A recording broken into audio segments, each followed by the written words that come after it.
introduce our speaker, our presenter at this time, Ms. LaTanya Jones, who is the president and CEO of Phenomenal Media Productions, a platform she created to assist entrepreneurs, historically Black colleges and universities, and minority-serving institutions who recognize their full potential by gaining access to federal government contract funding. She has over 20 years administering and managing government contracts. Ms. Jones has assisted large prime contractors with compliance and management of their contracts and procurement divisions. Her ability to guide these organizations through their contractors' purchasing system reviews has enabled her to achieve 100% success records with no clients failing any audits. Well, I feel like this is a setup because everything everybody talked about this morning leads directly to what I'm going to talk about. I respect the contracting officer in the room because when I graduated from Alabama A&M, DOD didn't train me, and HBCU trained me. So I learned the FAR from Alabama A&M instructor. I learned FAR Part 1 through Part 53, so I understand Part 2 is definitions. I understand Part 52 are the clauses. I understand Part 19 is small business. And I understand that Part 26 is historically Black colleges and universities. So that's what I understand, and I didn't get that from industry. So I am here standing because I feel like I'm LeBron James trying to get my team from being 0-3. Okay, next slide. So I'm going to give you an overview of the problem. We're going to try to solve the problem. We're going to talk about the opportunity. We're going to talk about the vehicle, and then we're going to get engaged. Next slide. We remember this glorious day that all the presidents went to visit President Trump. And so what he decided to do was he decided to move the HBCUs from under the Department of Education and move the White House itself. And we need to participate in more federal contract opportunities. So we have created a C3 separate entity for the university. The reason that's important is because when I, as a contracting officer, call to find out who do I need to talk to, who do I need to get in touch with to get a contract to, nobody knows. They send me to the Office of Sponsored Programs, they send me to, VP of Finance, but we never get an answer, ever. So when you create a separate 501c3 entity that focuses on contracts, then you get the right person every time. Next slide.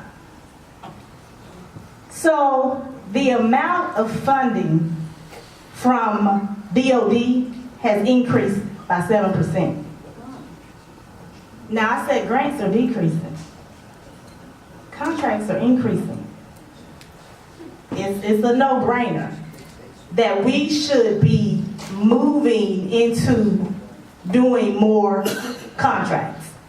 Next slide. So the funny thing is that even though DOD once upon a time had a 5% goal for HBCUs, it was never met.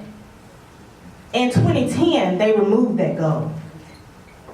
I always say maybe we were sleeping. I'm not sure what happened. However, there was a case that did not engage. In order to be a small business, you have to be a for-profit organization. So the government really doesn't know what to do with us. That's the thing. We have to show them. So NASA has a goal right now of 1%.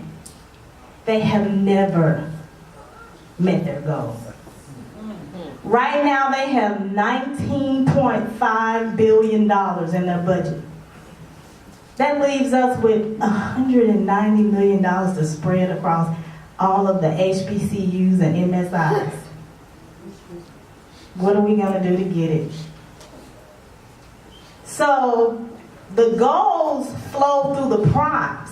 So we have to form relationships not only with the agencies, but with the prime contractors. So that's where the goal is met.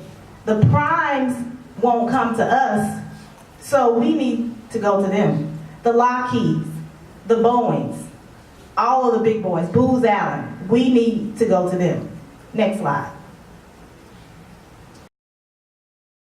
So when I am sitting in a program management review with people that do not look like you, they talk about schools like the University of Mississippi that has nanotechnology, which I absolutely know that there are several schools that we have that has nanotechnology.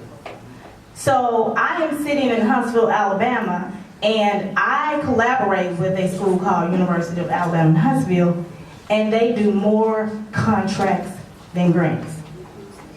We're right up the road. Alabama A&M is right up the road. But UAH does more contracts. This is a university than grants.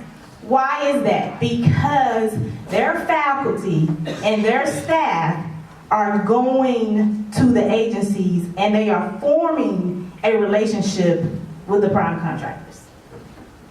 So we have created something that's called the Knowledge Sharing Center portal, because I have industry all the time say, well, I don't know what, Albany does, or I don't know what Morgan State does. I don't know, I go to their website, I'm confused. Okay? So the opportunity that we have on the table, because there's every day someone calling me saying, hey, I need an HBCU. So I have a contractor right now that has a $150 million contract. Well, they need an HBCU. I come bearing gifts. Industry needs. So I'm standing here today telling you that there are SBRs and SCTR opportunities that we had a conference on maybe a month or two ago. Right, Sharon? About a month ago. And all the small businesses came. And they are looking for faculty and staff members to be on their team. They have got to have a research person to be on their team. So, next slide. So the Knowledge Sharing Center is a vehicle where you can put your information into this portal where you upload your capabilities, you upload your faculty and staff, you upload, am I missing something else, Sharon? Subject matter experts. Subject matter experts, and it goes into this portal. Not only do you upload this information, if you don't know how to do government contracts, there are slides in this presentation, in this portal, that teaches you how to do that. Next slide. So, I just talked about the upload. Here's how it looks. Here's where you need to go. And the critical thing is that they want you. So it's important that they know who you are, they know where to find you, and they know what your capability is. Next slide. So the training modules and webinars will help you to prepare for if they ask you any questions, if they want to know, what's a solicitation, if they want to know, okay, section L is instructions. The learning portal tells you all of that. Next slide. So in order for you, just you, to be a member, it's only $99. For you, it's $99 to get access to all the information. For the small businesses, to get access to you, is $500. So this is something that we need to do, and we need to do it quickly.